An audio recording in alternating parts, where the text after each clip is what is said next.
नमस्कार, मैं हूं प्राज्वल गौतम और आप देख रहे हैं साम टीवी। इन दिनों एक खबर बड़े जोरों से देखने को मिल रही होगी तमाम न्यूज चैनल पर और तमाम अलग अलग सोशल मीडिया के प्लेटफॉर्म पर कि इसराइल पर हमास यानी जो फिलिस्तीन का एक लड़ाका ग्रुप है उसने हमला कर दिया। वो बात अलग है कि लगातार ये दावा किया जा रहा है कि इसराइल फिलिस्तीन का नक्शा से नाम मिटा देगा, हमास को बर्बाद कर देगा, उसे नेस्तनाबूद कर देगा।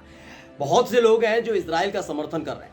ये उनके अपना विवेक पर ऊपर आधारित है कि वो इसराइल को क्यों समर्थन कर रहे हैं। उनका मानना होगा कि हमास ग्रुप जो लड़ाका ग्रुप है, एक आतंकवादी ग्रुप है, उसे लगातार आतंकवादी ग्रुप इसराइल भी कहता रहा और जो विरोध कर रहे हैं उनका कहना है कि भाई हाँ, हमास एक आतंकवादी ग्रुप है, उसने जो किया वो गलत किया। इन सब के बीच मेरा मानना है कि सबसे पहले ऐसे लोगों को इतिहास में का जो झरोका है उस पर नजर डाल लेनी चाहिए। मैं कोई अति विज्ञानी नहीं हूं, अति विद्वान नहीं हूं, लेकिन आपके सामने इतिहास के कुछ पन्ने पलटने जा रहा हूं, जिसके बाद आप निर्णय करिएगा कि क्या जो फिलिस्तीन की तरफ से इसराइल के ऊपर किया गया वो गलत है या सही है। ये इसलिए जरूरी है क्योंकि इसराइल और फिलिस्तीन के नाम पर कहीं ना कहीं ये देखने को मिल रहा है कि झूठ और अफवाहें भी फैलाई जा रही है। सबसे पहले मैं अगर आपको समझाने आऊं तो आपको एक सवाल मैं आपसे पूछना चाहता हूं।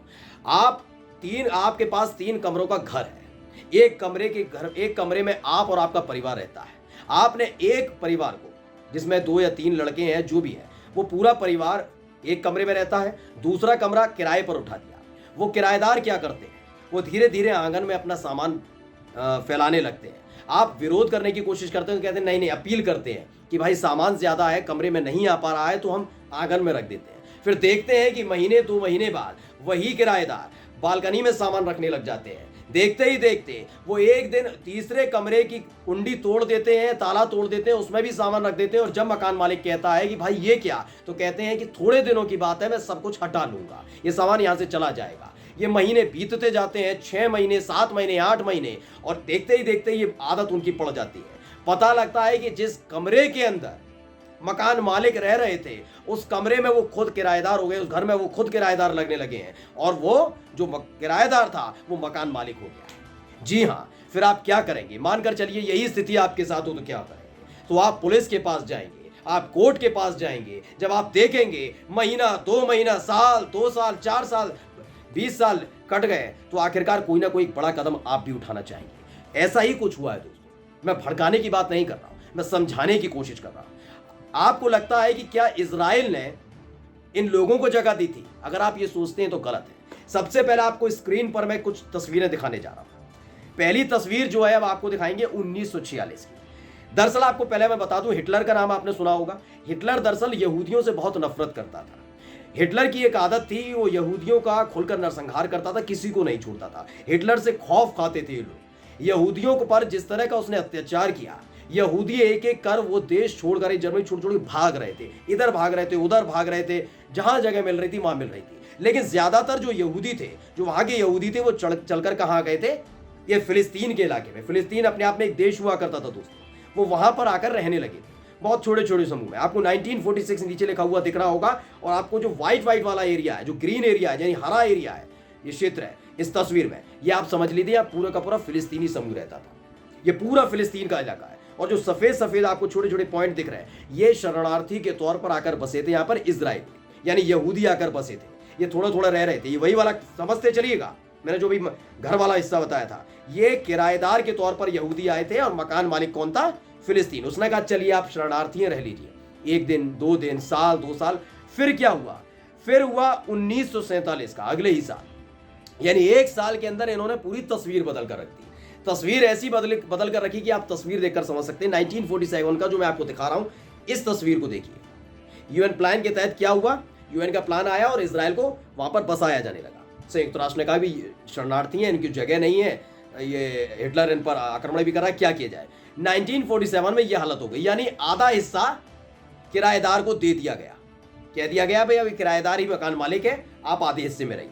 चलिए, इस पर भी फिलिस्तीनी खुश थे, उन्होंने कहा कोई दिक्कत नहीं, हम रह लेंगे। लेकिन हरा वाला हिस्सा देखिए, 1947, 1947 में क्या था? 1947 वही साल है जब हमारा देश आजाद हुआ था। अब तब से लेकर अब तक का हालत देखिए। 1949 से 1967 तक ये अतिवादी हो गए थे। दरअसल जैसे ही हिस्सा इनको मिला, उसके बाद ये हथियार बंद होने लगे। कौन? इजरायली, यहूदी। ये एक एक कर हमले करने लगे, तमाम चीजें करने लगे। इन्होंने फिलिस्तीन पर, फिलिस्तीनियों पर, इस्लाम पर, उनके मुसलमान भाई बहनों पर हमला करना शुरू कर दिया। अब 1949 से 1967 के बीच की मैं तस्वीर आपको दिखा रहा हूं, आप देखते जाइएगा। 1947 के बाद 1949 से 1967 तक हुआ क्या, किस तरह के हालात फिलिस्तीन के खड़े कर दिए। मैं बार बार कह रहा हूं, फिर मैं कह रहा हूं, इसको इस तरीके से फिलिस्तीन और इजराइल के तौर पर मत लीजिएगा, इसे अपने घर के तौर पर लीजिएगा कि देखिए आपके किराएदार ने आपके साथ क्या किया, आपकी जमीन, आपके मकान पर कब्जा करता चला गया, बालकनी, आंगन, सब जगह। अब देखिए, इतनी जमीन जब संयुक्त राष्ट्र के कहने पर मिल गई तब भी नहीं माने, इन्होंने फिलिस्तीनियों को खदेड़ना शुरू कर दिया, इन पर हमले करना शुरू कर दिया। और क्या हुआ आज का जो अभी आप 1949 से 67 के बीच में जो इस साइड आप छोटा सा देख रहे होंगे, बहुत बड़ा हिस्सा जो आप ऊपर देख रहे हैं उसको छोड़ दीजिए, अभी नीचे जो हिस्सा थोड़ा सा देख रहे होंगे हरे रंग का, यही गाजा है जहां पर इस वक्त युद्ध चल रहा है, जहां से मिसाइलें लगातार दागी जा रही हैं। हमास ग्रुप यहीं पे सबसे ज्यादा सक्रिय है। अब एक और तस्वीर जो 2012 की यानी आज से 11 साल पहले की मैं आपको दिखा रहा हूं। अब आप इस तस्वीर को देख लीजिए और आप बताइए क्या है इस तस्वीर। गाजा कहां है आप देख पा रहे हैं, फिलिस्तीन कहां है। अब इस पूरी तस्वीर को मैं आपको एक साथ दिखा रहा हूं। अब देखिए 1946 से लेकर 2012 तक पूरा खेल पलट गया, पूरी तस्वीर पलट गई है। पता ही नहीं लग रहा कि कौन शरणार्थी था और किसकी ये जमीन थी, किसका ये देश था। यानी जिनका ये देश था वो शरणार्थी लगने लग गए, और जो शरणार्थी हुआ करते थे वो देश पर हावी हो गए, और इन लड़ाकों के साथ, इन अत्याचारियों के साथ, इन नरसंहार करने वालों के साथ लोग खड़े। अब आप कहेंगे कि भाई ये तो शांति चल रहा था, ऐसा क्यों मसला है। देखिए, फिर मैं कहूंगा कि आप शांत रहते हैं, आपको भरोसा होता है कि आज नहीं तो कल उनकी जो हक है, उनकी जो जमीन है उस पर कब्जा दिलाया जाएगा। आप गूगल जाकर करिए गाजा के नाम पर, आप यूट्यूब पर जाकर गाजा के बारे में सर्च करेंगे गाजा में क्या है, इसे साफ तौर पर बता दिया गया है कि भाई गाजा इस वक्त एक खुले आसमान के नीचे सिर्फ एक जेल है। मतलब बहुत छोटा सा एरिया है, एक पूरी पट्टी है गाजा पट्टी, बहुत बड़ा इलाका नहीं है, बहुत छोटा सा इलाका है। वहीं घर बने हुए हैं, वहीं पर वो लोग रहते हैं, ना बाहर जा सकते हैं ना कुछ कर सकते हैं। इजराइल पर पूरी ताकत है कि वो अपनी सेना भी रखेगी, वायुसेना भी रखेगी और जल सेना भी रखेगी, यानी नेवी भी होगी। लेकिन फिलिस्तीनियों को इस तरह का कोई अधिकार नहीं दिया गया है। अब ये बताते हैं यहूदी यानी इजराइल बताता है कि वो क्या क्या कर सकते हैं। इनसे उल्टी भीख मांग रहे हैं कि हमारी जमीन लौटा दो भाई। ऐसे में जब आप लगातार नरसंहार कर रहे होते हैं, अत्याचार कर रहे होते हैं, तो कुछ ऐसे भी लोग होते हैं, आप मानेंगे इस बात को, कि जब वो ग्रोह हो जाते हैं कि अब एक टाइम के बाद सहा नहीं जा रहा, तो ऐसा ही हमास ग्रुप इकट्ठा हुआ है। उसे जरूर आतंकवादी कहा जा रहा है, मैं भी कहता हूं चलिए आतंकवादी कह दीजिए, लेकिन अगर आप आतंकवादी कह रहे हैं तो ये तस्वीर को देखकर जरा मुझे बता दिए इस तस्वीर का मायने क्या है। इस तस्वीर के एवज में अगर आदमी करे तो करेगा क्या। इस तस्वीर के एवज में हमास उठा, हमास फिलिस्तीनियों का ही समूह है, उन्हीं के लड़ाकों का समूह है, और वो चाहता है कि इजराइल उनकी जमीन छोड़ दे।